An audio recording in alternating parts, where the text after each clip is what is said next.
Captain Jake Morrison stood on the bridge of the starship Aurora, watching the stars bend around them as they jumped too faster than light speed for the first time in human history. The engines hummed with power that humanity had only dreamed of.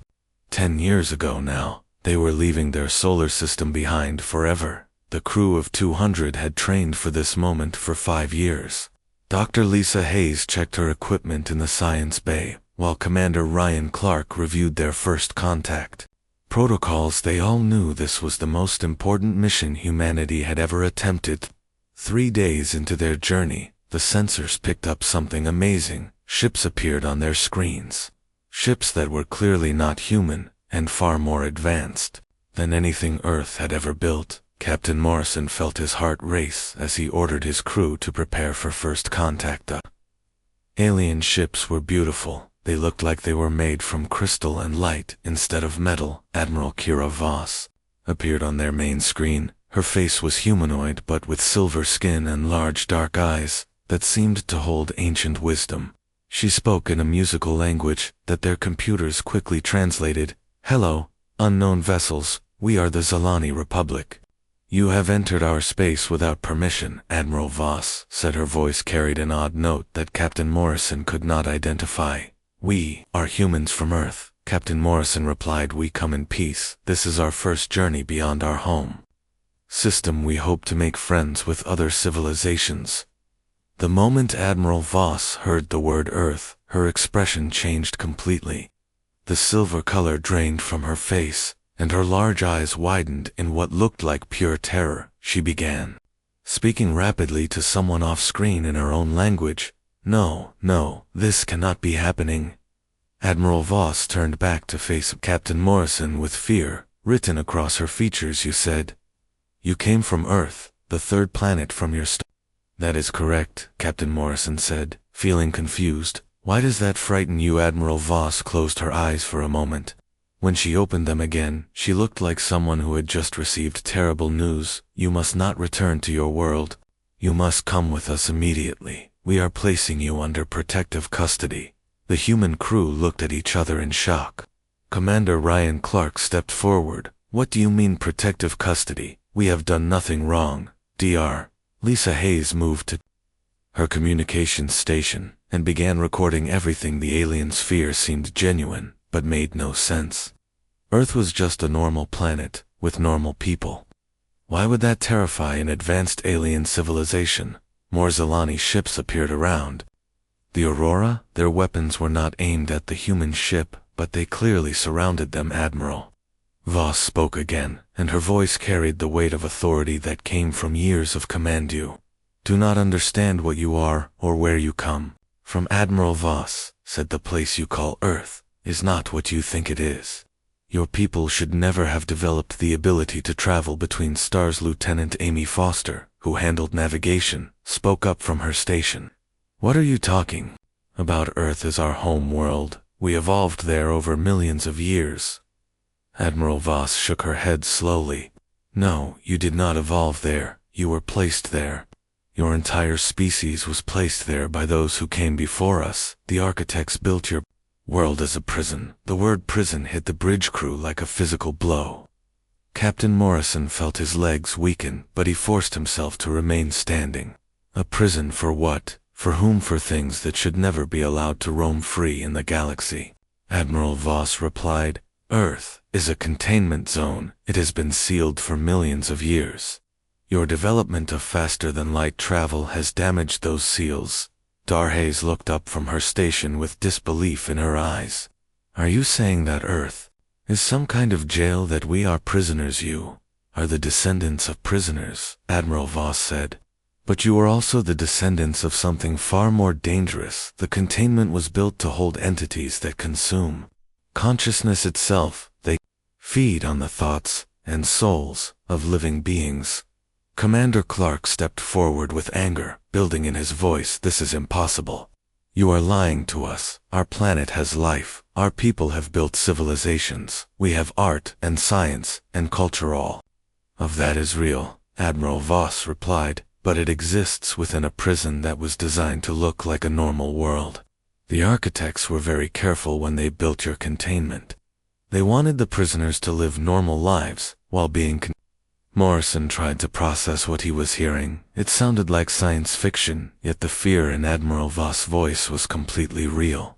The technology surrounding his ship was proof that these aliens were far more advanced than humanity. Derays spoke up again. If what you say is true, then what are these entities you mentioned? Are they still on Earth? Are they among us? Admiral Voss' face grew even more pale. Some of them, yes, they sleep deep beneath your world, but others have been hiding among your people for generations. They look like you, they act like you, but they are not. Youth. Aurora crew stood in stunned silence. The idea that some humans might not actually be human was terrifying beyond words. Captain Morrison forced himself to think clearly, despite the shock. Why should we believe you? He asked. What proof do you have of these claims? Admiral Voss touched something on her control panel, and the main screen filled with images. Ancient structures buried deep underground energy. Readings that showed massive power sources beneath Earth's surface. Scan data that revealed technology far older than human civilization. This is your world, as we see it, Admiral Voss said. The surface appears normal, but beneath the ground lie the machines that maintain your prison. Your own scientists have found some of these ruins, but they do not understand what they are looking at. Dr. Hayes remembered reading reports about strange archaeological discoveries, ancient metal alloys that should not exist, structures that seemed to be built with technology beyond current human understanding. Most scientists had dismissed these findings. The implications began to sink in. If Earth was really a prison, then humanity's entire understanding of their origins was wrong. They were not alone in the universe because they had always been part of a larger galactic community. They had just been locked away from it. Lieutenant Foster asked the question that everyone was thinking. What happens now? Do you plan to keep us prisoner? Admiral Voss sighed deeply. We must contact the Galactic Council. They will decide what to do with you, but I can tell you this much: you can never return to Earth. The risk is too great. If the containment has been truly breached, then we may already be too late. Captain Morrison felt the weight of command pressing down on him. His crew was looking to him for answers, but he had none. 200 humans were now stranded far from home, with no way to warn Earth about the danger. What kind of danger? Captain Morrison asked. What exactly are we dealing with, Admiral? Voss looked directly into his eyes, and he saw fear there that went beyond anything he had ever witnessed. The kind of danger that could consume every thinking being in the galaxy. She replied. The kind of danger that could turn our entire civilization into empty shells. While growing stronger with every mind it devours. The Aurora drifted in space, surrounded by alien ships, while its crew tried to understand that everything they thought they knew about their place in the universe was wrong. The Galactic Council chamber was massive beyond anything Captain Morrison could have imagined. Representatives from dozens of alien species sat in curved rows that stretched up toward a domed ceiling covered in stars. The Aurora crew had been brought here under heavy guard, but they were treated as guests rather than prisoners. Council Speaker Dex Torino was a tall being with blue skin and 4 arms. He moved with the dignity of someone who had held power for centuries. When he spoke, his voice carried across the chamber without any visible amplification. System humans of Earth, Dex Torino began. We gathered today to discuss a crisis that threatens all life in our galaxy. Your arrival here confirms our worst fears. The ancient containment has been compromised. Dr. Lisa Hayes sat in the witness area with her fellow crew members. She had spent the last 3 days trying to process everything they had learned. The journey to the council chambers had taken them through space filled with wonders but also with warships. Every species they encountered looked at them with a mixture of curiosity and terror. We demand to know the truth. Dr. Hayes stood up despite the guards attempting to stop her. If Earth is this prison you speak of, then we have a right to understand what we are dealing with. Council Speaker Torino nodded slowly. Your courage is noted, Dr. Hayes. It is fitting that you should know the truth about your origins, even if that truth is terrible. The chamber lights dimmed, and holographic images filled the air above them. The projections showed a galaxy teeming with life, millions of worlds connected by trade and communication, a golden age of peace and prosperity that had lasted for eons. This was our galaxy 5 million years ago. Dexterino explained. Hundreds of civilizations, working together, sharing knowledge and growing in wisdom. We thought we had achieved something permanent. The images changed and Captain Morrison saw darkness spreading across the galaxy. Like a plague, entire star systems going silent, planets that had once glowed with the light of cities, becoming cold and empty then. They came from beyond our reality, entities that existed partially in our dimension and partially in realms we could not understand. We called them the Devourers, because that is what they did to us. Commander Ryan Clark leaned forward in his seat.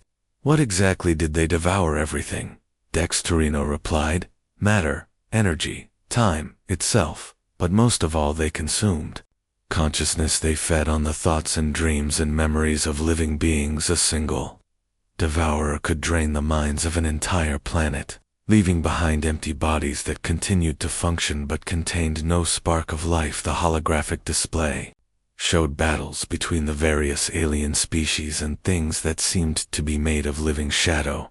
The devourers moved through space without ships and could appear anywhere without warning. They seemed impossible to fight or even hurt. We tried everything. Dexterino continued. Weapons that could destroy stars had no effect on them. Psychic attacks only made them stronger. Every mind that touched theirs was consumed and added to their power. They grew stronger with every world they devoured. Hayes felt sick as she watched the images. Entire civilizations being reduced to empty shells. Billions of thinking beings having their very existence stolen from them. It was a horror beyond anything humanity had ever conceived. How were they stopped? She asked. They were not stopped, Dexterino replied. They were contained. The architects found a way to trap them. The images changed again, showing beings of pure energy that seemed to exist on a higher level of reality. The architects appeared to be made of light itself and possessed technology that bent the laws of physics. The architects were the oldest race in our galaxy. Dexterino explained. They had evolved beyond physical form millions of years before the rest of us even developed intelligence. When the Devourer threat became clear, they made a sacrifice that saved us. Captain Morrison watched as the architects gathered around a single star system. The images showed them building something massive, a cage made of twisted space and time that existed in multiple dimensions at once.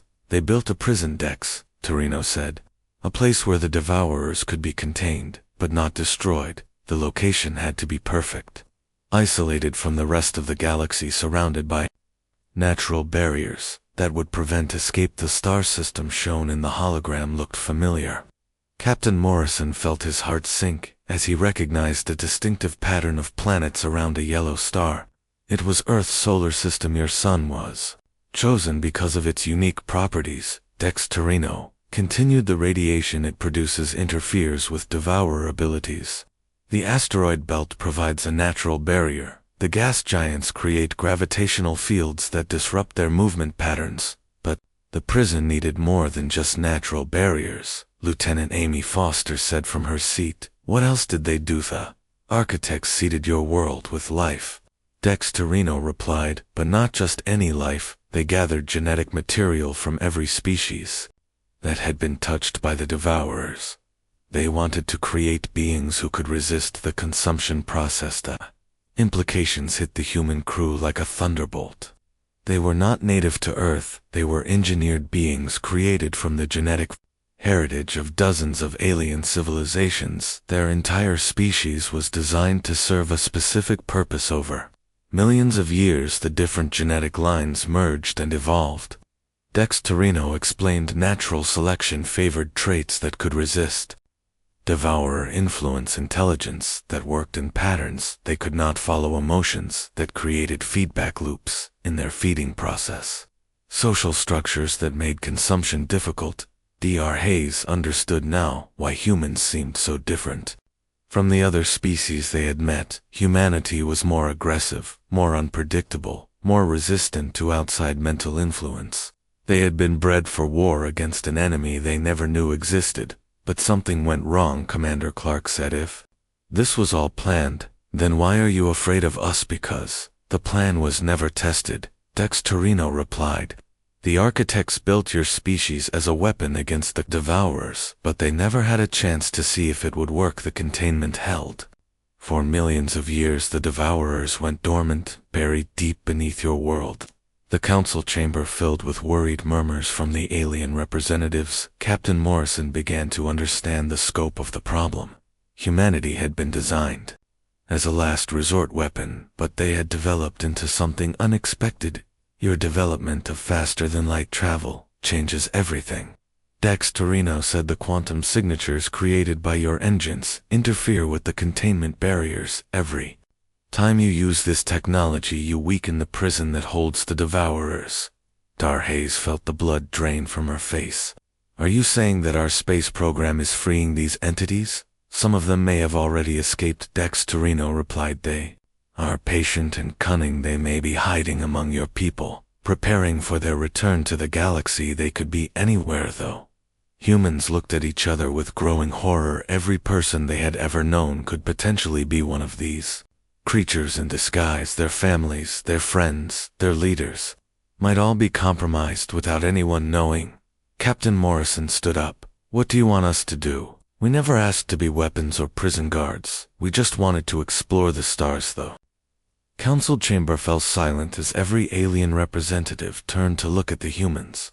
The weight of galactic civilization rested on the shoulders of people who had only learned about their true nature days ago. That decision, Dex Torino said, will determine whether our galaxy survives or falls to the darkness that has been waiting beneath your world for 5 million years.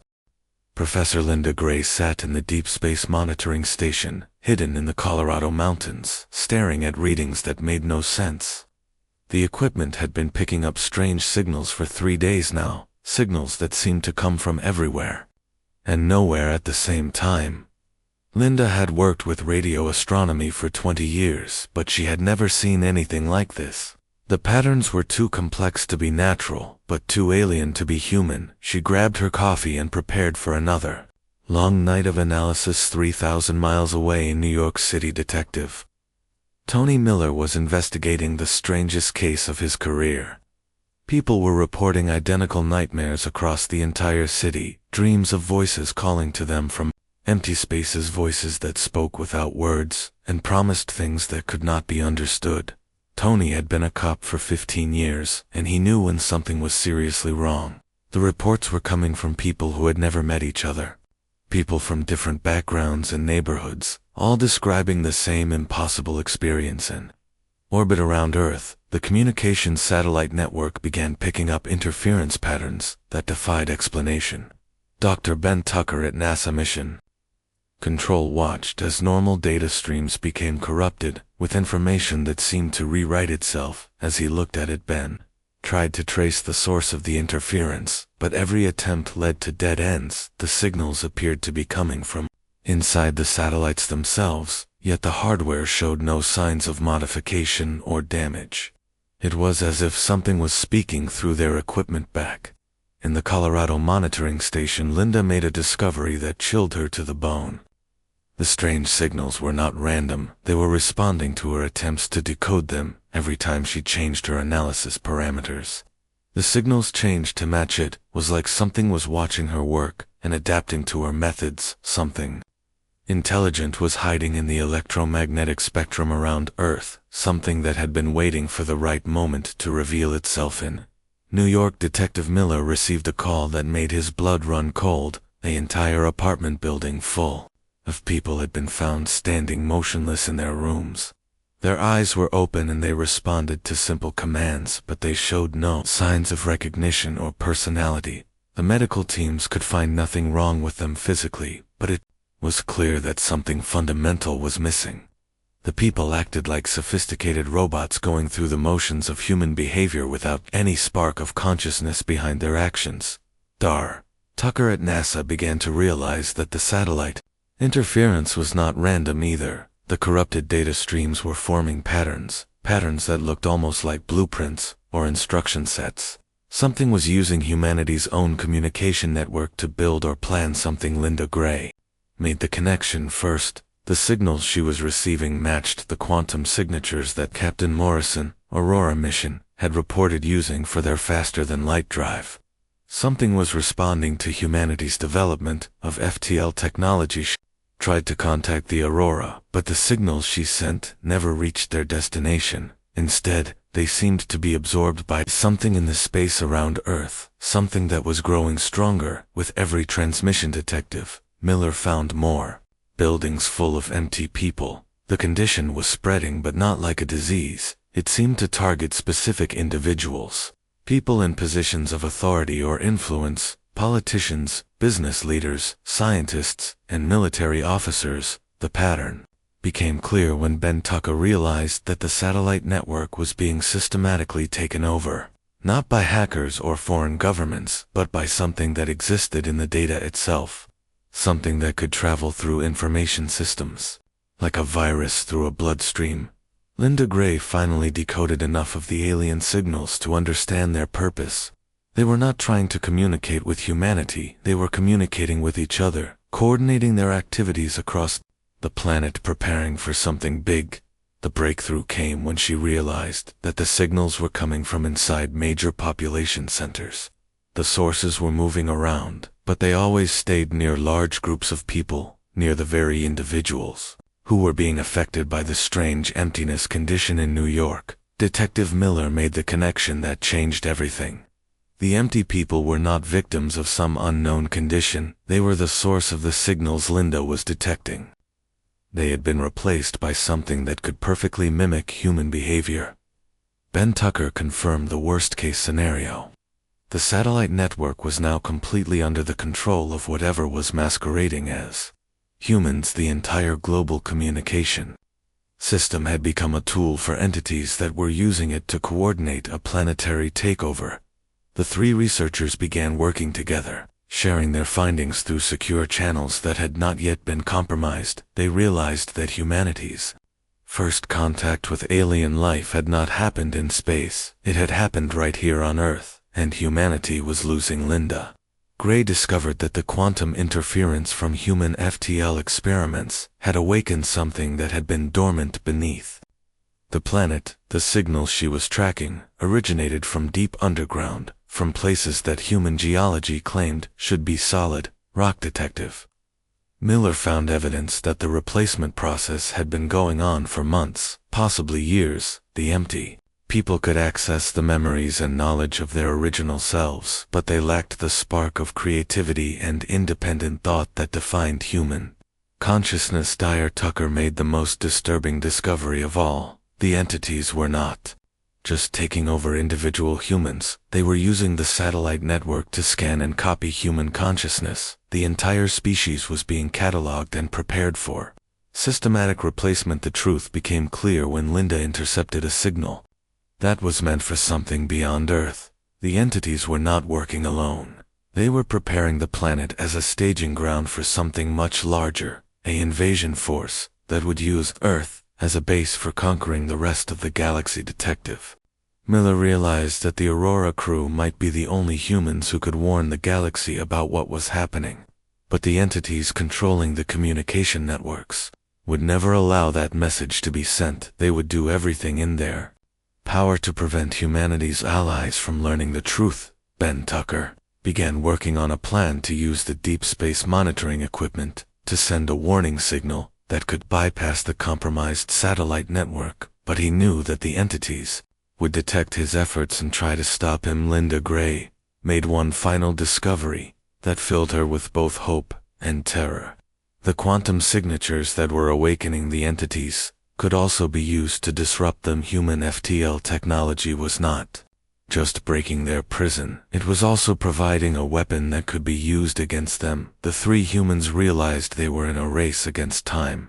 The entities were consolidating their control over Earth while preparing to spread their influence across the galaxy. The only hope was to find a way to warn Captain Morrison and his crew before it was too late. As Linda Gray prepared to send her warning message, she noticed something that made her hands shake. The interference patterns on her equipment were changing again. The entities had discovered what she was doing, and they were coming for her. Detective Miller received reports of empty people moving toward the Colorado facility in large numbers. They were not trying to hide anymore.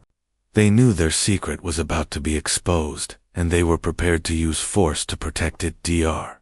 Tucker initiated the emergency broadcast protocol, knowing that it might be humanity's last chance to warn the galaxy about the threat growing on Earth. The entities that had been hidden among them were about to reveal themselves, and when they did, the real war would begin. The message went out into space, carrying with it the desperate hope that someone would receive it in time to stop what was coming. The fate of not just humanity, but every thinking being in the galaxy now depended on whether that warning would reach its destination.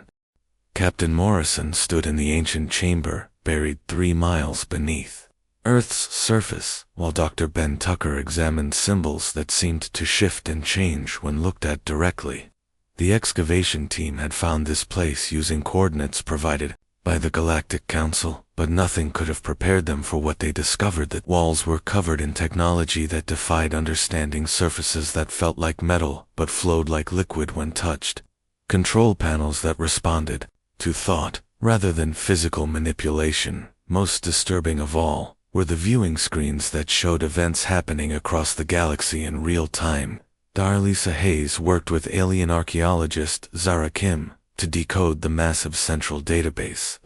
They had found the information stored here went back millions of years and contained the complete history of the architect civilization, including their plans for Earth. Jake Morrison read the translated records with growing amazement and horror.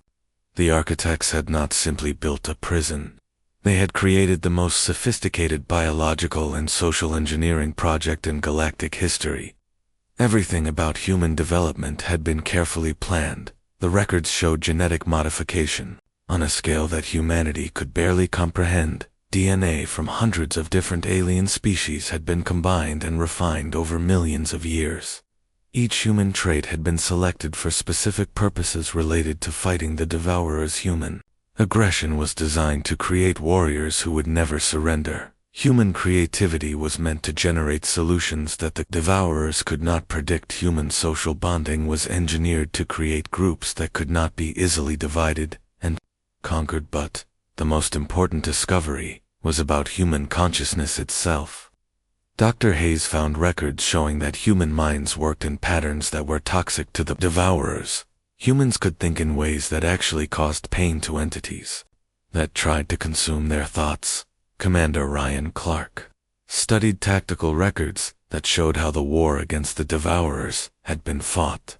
The alien civilizations had tried everything. Weapons that could destroy planets had no effect. Energy attacks only made the entities stronger. Psychic warfare resulted in entire species being consumed. The architects had realized that conventional warfare was useless against beings that existed partially outside normal reality. The only solution was to create opponents who could fight on the same level, beings whose consciousness could resist consumption and whose thoughts could cause damage. Colonel Maria Santos led the military team that was studying architect weapon designs. The records showed that human technology, when properly focused, could disrupt Devourer energy patterns. Nuclear weapons were particularly effective because they created quantum interference that the entities could not tolerate. The most shocking discovery came when Dr. Tucker found the real reason why humans had been scattered across Earth in small, isolated groups. The architects had wanted to create as much genetic and cultural diversity as possible.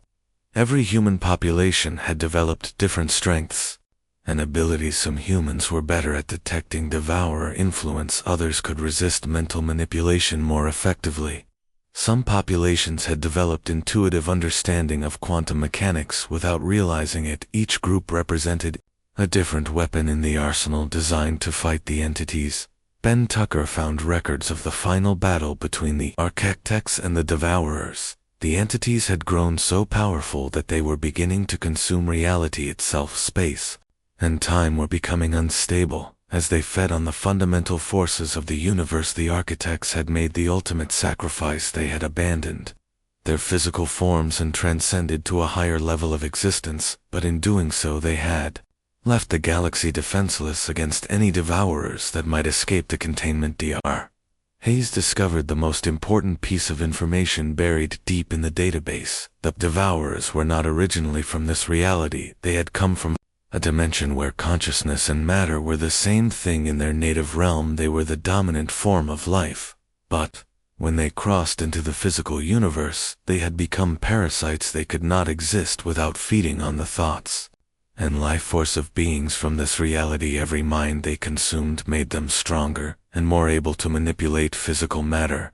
The records showed that the escaped devourers were not just trying to take over Earth, they were trying to open a permanent gateway between dimensions. If they succeeded, billions more of their kind would pour through and consume every thinking being in the galaxy. Captain Morrison realized that the Aurora mission had done more than just damage the containment barriers. Their use of FTL technology had created quantum signatures that the devourers could use as beacons to guide their dimensional brethren to this reality. Colonel Santos found weapon specifications that could potentially stop the invasion, but they required resources and coordination on a planetary scale. Every nuclear reactor on Earth would need to be modified.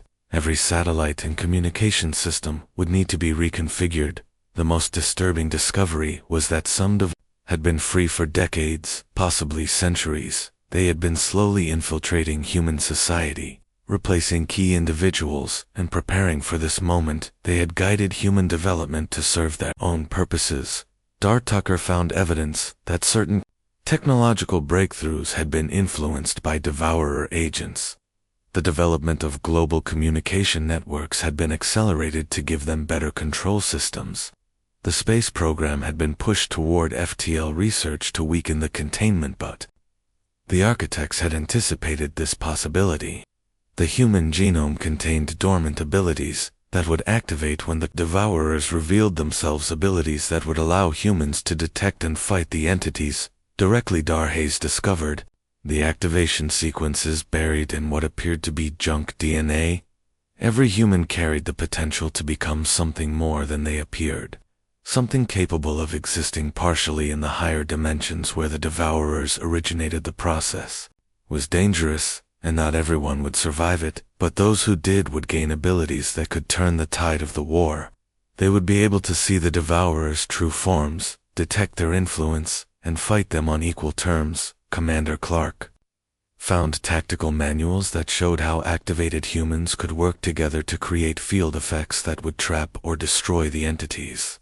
The key was coordination and trust, the very social bonds that made humans effective soldiers would become. Weapons. Colonel Santos began implementing the activation protocols despite the risks. The alternative was the complete consumption of human consciousness and the eventual destruction of all life in the galaxy.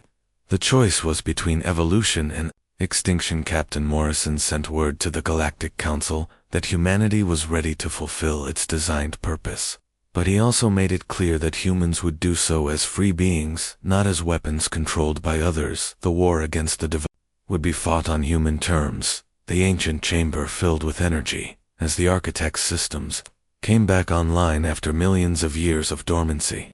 Earth was about to become what it was always meant to be, not a prison, but a fortress, the last line of defense against the darkness between dimensions. The activation process began, and Jake Morrison felt his consciousness expand beyond the boundaries of his physical form. He could see the devourers moving through human society, like shadows made of hunger, but he could also see the potential in every human mind. The real war was about to begin, and humanity would fight it with weapons they never knew they possessed. The first sign that humanity was changing came when Sergeant Tony Miller looked at his commanding officer and saw something that should not have been there. Where Colonel Santos' face should be, he saw a writhing mass of darkness that wore her appearance. Like a masked, Tony blinked, and the vision was gone, but he knew what he had seen. The activation process that Dr. Tucker had initiated was working. Tony could now perceive the devourers in their true form, the entities that had been hiding among humans. 4 years were finally visible around the world. Similar awakenings were happening. Sarah Fox felt her consciousness expand as she sat in the cockpit of her fighter jet. She could suddenly sense the quantum patterns that the Devourers used to move. Between dimensions, the empty space around Earth was filled with their presence. Dr. Lisa Hayes watched from the ancient chamber as monitoring stations around the planet reported the same phenomenon. Humans everywhere were developing abilities they never knew they possessed. The genetic modifications made by the architects millions of years ago were finally activating. But the Devourers were not passive victims. They had been preparing for this moment for decades. The humans they had replaced in key positions began revealing their true nature. Government leaders, military commanders, and corporate executives threw off their disguises. Simultaneously, the war began, not with explosions or gunfire, but with a battle for reality itself. The Devourers started consuming the minds of unactivated humans at an accelerated rate, trying to gain enough power to open the dimensional gateway before more humans could develop resistance. Captain Morrison coordinated the global response from the architect facility. The alien technology responded to his thoughts, allowing him to communicate directly with activated humans around the world. A network of consciousness formed that the Devourers could not penetrate or control. Pilot Sarah Fox discovered that her enhanced abilities allowed her to fly through space without a ship. Her consciousness could manipulate quantum fields to create propulsion and life support. She led squadrons of similarly enhanced humans in attacks on Devourer strongholds.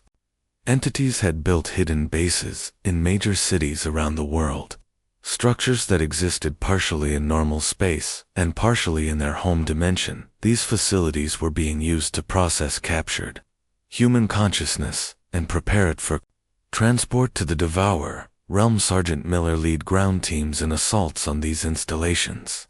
The activated humans could see the true structure of the buildings, while normal humans saw only empty office complexes or abandoned warehouses. The war was being fought in multiple dimensions simultaneously. Dr. Hayes made a crucial discovery while studying the architect records. The dimensional gateway the Devourers were trying to open required a specific type of consciousness pattern. They needed the processed minds of exactly 1 billion humans to create a stable portal. The race was on to prevent them from reaching that number. Every human mind they consumed brought them closer to their goal. Colonel Santos worked with world leaders to evacuate major population centers, while activated humans fought to reclaim the processing facilities. Ben Tucker found that human technology could be modified to work in higher dimensions. Nuclear reactors could be tuned to generate quantum interference that disrupted Devourer energy patterns. Communication satellites could broadcast frequencies that caused the entities physical pain. The turning point came when Captain Morrison realized that the architects had left one final gift hidden in the Earth core, a massive quantum resonator that could amplify human consciousness across the entire planet, but activating it would require a coordinated effort by every awakened human. Sarah Fox led the space assault, while Tony Miller coordinated ground operations around the world. Activated humans linked their consciousness together, forming a global network that began to push back against the Devourer. Influency entities fought desperately as they felt their carefully laid plans falling apart. They began consuming their own processed consciousness reserves, trying to gain enough power to force open the dimensional gateway before the humans could stop them. Dr. Hayes discovered that the resonator could do more than just amplify human abilities. It could also seal the barriers between dimensions, permanently preventing any future Devourer incursions. But the process would transform humanity forever. The decision was made collectively through the consciousness network. Every activated human on Earth agreed to the transformation, knowing that there would be no going back. They would become something new, something designed specifically to guard against threats from beyond reality.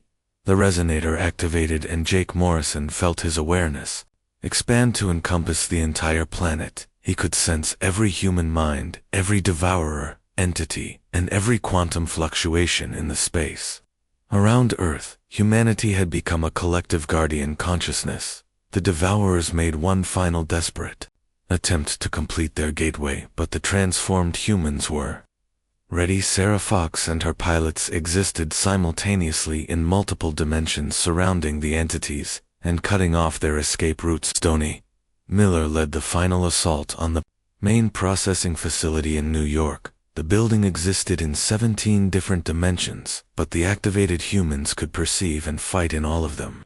The Devourers found themselves facing opponents they could not consume or defeat. The last of the entities were destroyed or driven back to their home dimension, but the victory came at a cost. Humanity had evolved beyond its original form. The activated humans retained their individual personalities, but they were now connected by a shared consciousness. Dr. Hayes found that the transformation had given humanity abilities that even the architects had not anticipated. Humans could now exist in multiple dimensions simultaneously. They could detect threats to consciousness from vast distances. And most importantly, they were immune to the consumption process. Captain Morrison accepted the role of coordinator for the new Galactic Defense Network. Earth would serve as the primary monitoring station for dimensional threats, while humans would serve as rapid response teams for worlds under attack. The Galactic Council offered humanity membership as equals, but Jake Morrison declined. The human species had transcended the need for traditional political structures. They would serve as protectors and guardians, but they would not be ruled by others. Sarah Fox established the first interdimensional patrol fleet, using ships that existed partially in normal space and partially in higher dimensions. Human pilots could now travel instantly to any point in the galaxy and fight threats that other species could not even perceive. The war against the Devourers was over, but humanity's mission was just beginning. The universe was vast and full of dangers that existed beyond normal reality only. Humans possessed the unique combination of abilities needed to guard against these threats. Earth became the center of a new type of civilization, one dedicated to protecting consciousness itself from forces that would consume or destroy it. The prison planet had become the galaxy's shield, and humanity had evolved into its eternal guardian. Stone Miller stood on the observation deck of the orbital defense station and watched as human consciousness spread outward to touch distant worlds. Wherever thinking beings existed, humans would be watching, ready to defend against the darkness between dimensions. The transformation was complete, and humanity had found its true purpose in the galaxy. They were no longer prisoners or experiments. They were the guardians of consciousness itself, and they would never stop watching.